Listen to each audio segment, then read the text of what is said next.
Halo semua, pada video kali ini kita akan melanjutkan pembahasan OSNK Kimia tahun 2025. Kita akan lanjut ke pembahasan soal nomor 2 dan 3. Ini akan kita gabung ya pembahasannya ya, karena ini kedua soal ini memiliki atau berkaitan dengan topik yang sama, yaitu tentang transisi keadaan. Nah, apa itu transisi keadaan? Berarti dia berbicara tentang perubahan. Nah, apa yang berubah?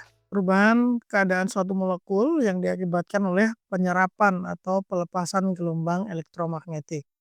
Nah, kalau penyerapan itu berarti disertai dengan transisi dari energi rendah ke energi tinggi, sedangkan kalau pelepasan gelombang elektromagnetik itu disertai oleh transisi energi tinggi ke rendah. Gitu ya, kurang lebih konsepnya seperti itu. Nah, kita akan bahas satu persatu. Kita mulai dari yang nomor 2 dulu. Kita baca soalnya ya. Sebuah molekul menyerap radiasi gelombang elektromagnetik pada panjang gelombang 6,67 mikrometer. Aktivitas molekul yang terkait dengan penyerapan ini adalah, ya ini ada opsi beberapa tipe transisi ya. Nah, tipe transisi ini bergantung pada jenis gelombang elektromagnetik yang terlibat. Nah, kalau elektronik, transisi elektronik itu biasanya UV vis, UV ultraviolet, vis itu visible atau sinar tampak. Atau biasanya kita sebutnya visible itu magic Webini ya. Kalau rotasi itu gelombang mikro, vibrasi itu infrared, pembalikan spin inti ini NMR ya. NMR itu gelombang radio gitu. Translasi ini apa ya? Ini kayaknya nggak terlibat gelombang elektromagnetik, tapi ini terkaitnya thermal. Anyway, transisi elektronik itu berarti transisinya berupa perpindahan elektron ya dari tingkat energi rendah ke tinggi atau sebaliknya. Kalau rotasi ini berarti dia transisi keadaan molekul ketika dia berotasi. Jadi energi rotasi itu ada level-levelnya juga, bisa naik bisa turun. Vibrasi juga sama, itu berarti ikatannya yang bergetar. Vibrasi juga punya tingkat energinya juga, bisa dari rendah ke tinggi, tinggi ke rendah dan sebaliknya. Nah, pembalikan spin inti ini seperti di HNMR atau CNMR gitu. Nah, lebih jelasnya ini sudah saya rangkumkan pada sebuah tabel ya. Jenis transisinya dan juga jenis gelombang elektromagnetik yang berkaitan. Elektronik itu UV vis, vibrasi IR, rotasi mikro, kembalikan spin inti itu gelombang radio. Nah, sekarang di soal ini kan diketahui panjang gelombangnya adalah 6,67 mikrometer. Ini termasuk jenis gelombang elektromagnetik yang mana? Nah, kita bisa periksa ya. Kita periksanya di mana? Kita periksanya kalau di OSNK itu kan ada 5 soal pertama itu isinya data. Nah, di situ ada data, potongan data, spektrum gelombang elektromagnet. Nah, ini ya. Nah, panjang gelombang itu adalah ini lambda. Ini dalam meter, maka kita ubah mikrometer ini ke dalam meter ya. 1 mikrometer itu adalah 10 pangkat minus 6 meter. Berarti kalau 6,67 mikrometer ini akan setara dengan 6,67 kali 10 pangkat minus 6 meter. Nah, termasuk ke dalam jenis gelombang elektromagnetik yang mana ini? Kita lihat 10 pangkat 6 di sini. Berarti 6,67 ya sekitar sinilah ya.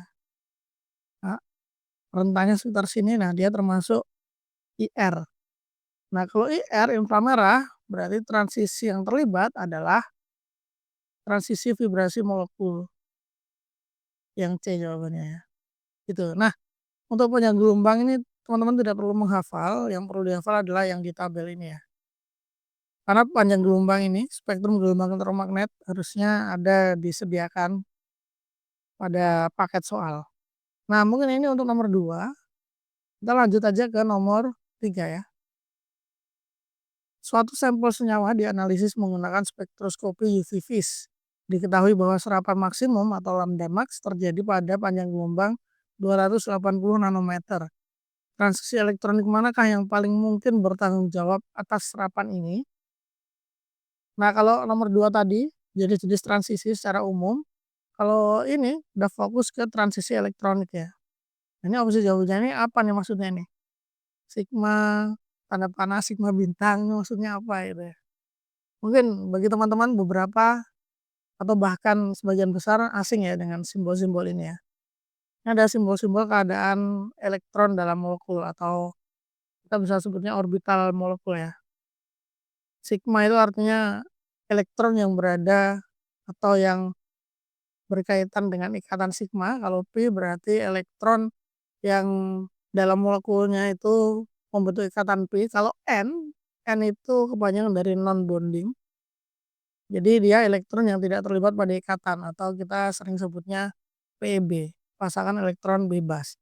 Nah, urutan energinya itu seperti ini ya. Dari yang paling rendah ke yang paling tinggi. Paling bawah ini paling rendah, paling atas berarti paling tinggi. Nah, kalau yang ini kan teman-teman bisa lihat ada yang ada bintangnya, ada yang enggak ya.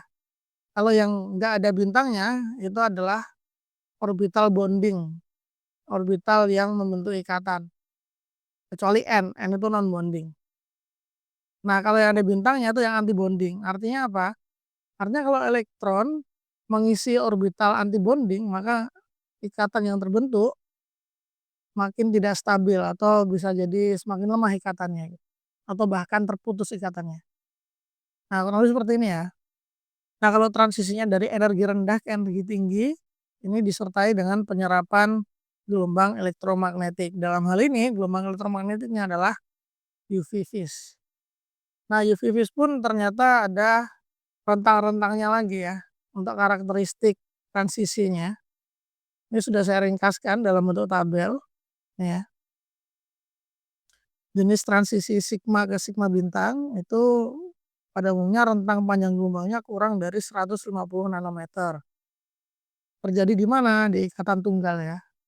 Kalau N ke sigma bintang itu terjadi di rentang panjang gelombang 150 sampai 250 nanometer.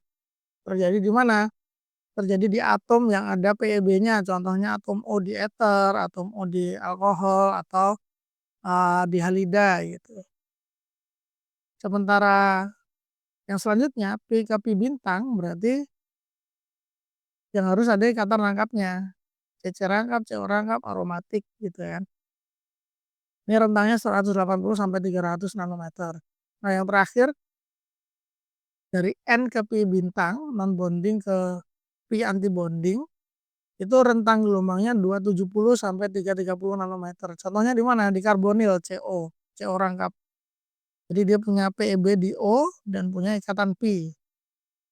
Atau di NO2. Pokoknya ini harus ada rangkapnya dan harus punya PeB. Untuk yang jenis transisi ini.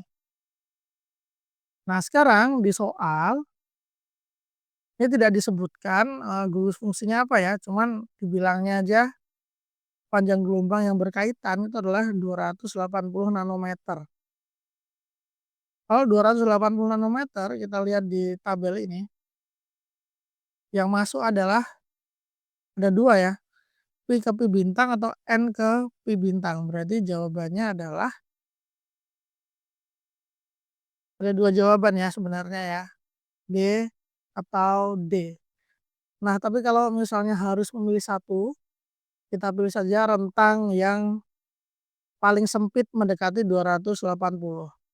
Kita lihat kalau P ke P bintang ini kan cukup cukup lebar ya rentangnya ya, 180 sampai 300. Nah, tapi kalau N ke P bintang ini paling kecil 270. Paling besarnya 330, berarti 280 ini lebih mendekati ke yang rentang N ke Pi bintang.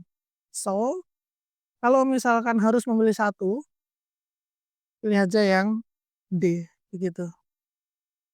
Nah, ini sebenarnya soal hafalan sih. Buat teman-teman yang pernah belajar transisi elektronik, ini akan sangat diuntungkan. Anyway, mungkin itu aja untuk pembahasan soal kita kali ini. Thank you sudah menonton. See you on the next video. Dah.